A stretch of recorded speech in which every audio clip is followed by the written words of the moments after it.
Bismillahirrahmanirrahim. Assalamualaikum warahmatullahi wabarakatuh. Perkenalkan, nama saya Arik, NIM J120190149, fisioterapi 2B, kelas praktek B. Di sini saya akan menjelaskan apa itu pool terapi. Pool terapi atau aquatic terapi adalah sebuah modalitas fisioterapi yang bertipe hidroterapi, yaitu air. Fungsinya adalah untuk perawatan, rehabilitasi fisik, relaksasi, serta manfaat terapeutik lainnya. Sebelum kita melanjutkan ke metode pelaksanaan pool terapi, alangkah baiknya kita harus mengetahui beberapa prinsip dasar dari air. Yang pertama ada densitas atau massa jenis, kemudian yang kedua ada tekanan hidrostatis, yang ketiga ada gaya buoyancy atau gaya apung, yang keempat ada viskositas, yang kelima ada termodinamik. Fisioterapis wajib berani untuk masuk ke dalam kolam dan tidak takut dengan air, karena apabila fisioterapis sendiri takut maka akan berdampak buruk bagi pasien. Ada berbagai macam jenis metode-metode yang dapat dilakukan ketika pool terapi.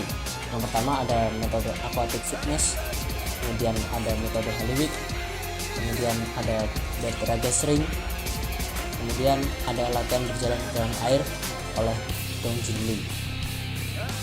Pool terapi ini bisa diaplikasikan bagi pasien yang menderita gangguan kardiovaskular, gangguan muskuloskeletal, gangguan respirasi, kemudian bagi para atlet yang akan mengalami rehabilitasi, kemudian bagi ibu hamil, bagi penderita obesitas. Namun di sini saya akan menjelaskan lebih terkait metode Halliwick. Apa sih metode Halliwick tersebut? Metode Halliwick merupakan salah satu contoh metode pool terapi yang berupa gerakan-gerakan latihan dasar yang dilakukan di dalam air, berfungsi sebagai pengembangan gerakan dasar di dalam air. Metode Halliwick ini dikembangkan oleh James McMillan pada tahun 1950. Metode Halliwick ditujukan pada pasien dengan gangguan otot-otot, baik badan dan anggota gerak. Kemudian ada beberapa syarat teknis dalam pelaksanaan pool terapi metode Halliwick.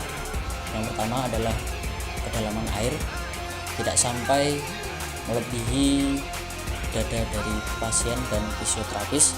Kemudian temperatur air dengan suhu normal, kemudian pakaian tidak longgar ataupun tidak ketat, kemudian pelampung, kemudian alat penunjang lainnya seperti dumbbell, noodle dan lain sebagainya, kemudian handuk tebal, kursi roda ataupun bed, kemudian kondisi kolam yang bersih dan dirancang khusus untuk tindakan terapi. Dalam pool terapi metode Halliwick secara umum dibagi menjadi 4 step, diantaranya mental adjustment, kemudian balance restoration, kemudian movement inhibition, kemudian movement facilitation. Dan dalam 4 step tersebut dibagi lagi menjadi 10 poin. Yang pertama mental adjustment, disengagement, kemudian vertical rotation, lateral rotation, combined rotation, upthrust, balance with stillness, turbulent gliding, elementary population, serta basic stroke. Pertama adalah mental adjustment.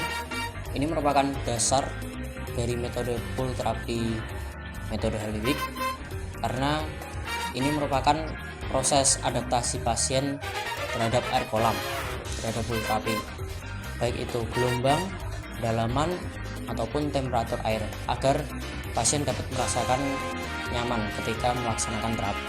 Poin yang kedua adalah disengagement, yaitu pelemasan atau ketenangan suasana yang harus dimiliki oleh pasien. Fase yang kedua adalah balance restoration. Ada beberapa gerakan, yaitu vertical rotation, lateral rotation, dan combined rotation. Untuk vertical rotation, gerakan ini adalah latihan fleksi ekstensi trunk, diawali dengan jongkok, kemudian terlentang, serta terlengkup di atas permukaan air. Yang kedua adalah lateral rotation, rotasi badan dengan panjang tubuh sebagai aksis. Dan yang ketiga adalah combined rotation, merupakan gerakan yang diawali jongkok, kemudian satu lengan pasien ditarik di arah diagonal, lengan kanan ditarik oleh lengan kiri dan sebaliknya. Fase yang ketiga adalah movement inhibition. Ada 3 gerakan. Yang pertama adalah up thrust, yaitu gerakan mendorong dan maju dalam air sebagai persiapan berdiri di dalam air. Kemudian ada gerakan balance with stillness, merupakan latihan keseimbangan dari pasien posisi berdiri dan diusahakan untuk menjaga keseimbangannya, baik menggunakan 2 kaki ataupun dengan 1 kaki. Yang ketiga adalah turbulent gliding. Ini merupakan gerakan di mana pasien dibawa di atas permukaan air dengan posisi terlentang. Step berikutnya adalah movement facilitation. Ada 2 gerakan, yaitu elementary propulsion dan basic stroke. Untuk elementary propulsion merupakan gerakan dasar keterampilan berenang, di mana pasien diposisikan telentang di atas permukaan kolam dan tangan berada di belakang punggung, kemudian kaki bergerak layaknya lumba-lumba dan dibantu oleh terapis. Yang kedua adalah basic stroke, di mana ini merupakan keterampilan dasar renang yang diawali dengan gaya yang paling mudah, yaitu gaya dada, kemudian dilanjut gaya bebas, gaya kupu-kupu, dan lumba-lumba. Kemudian ada tujuan dilaksanakannya pool terapi metode Halloween ini. Yang pertama adalah penguatan otot, kemudian menambah ROM atau range of motion, kemudian mengurangi nyeri, mengurangi spasme, stimulasi keseimbangan dan reaksi postural, meningkatkan fleksibilitas, kemudian meningkatkan kondisi seluruh tubuh. Cukup sekian yang dapat saya sampaikan. Apabila ada kesalahan, saya mohon maaf. Wassalamualaikum warahmatullahi wabarakatuh.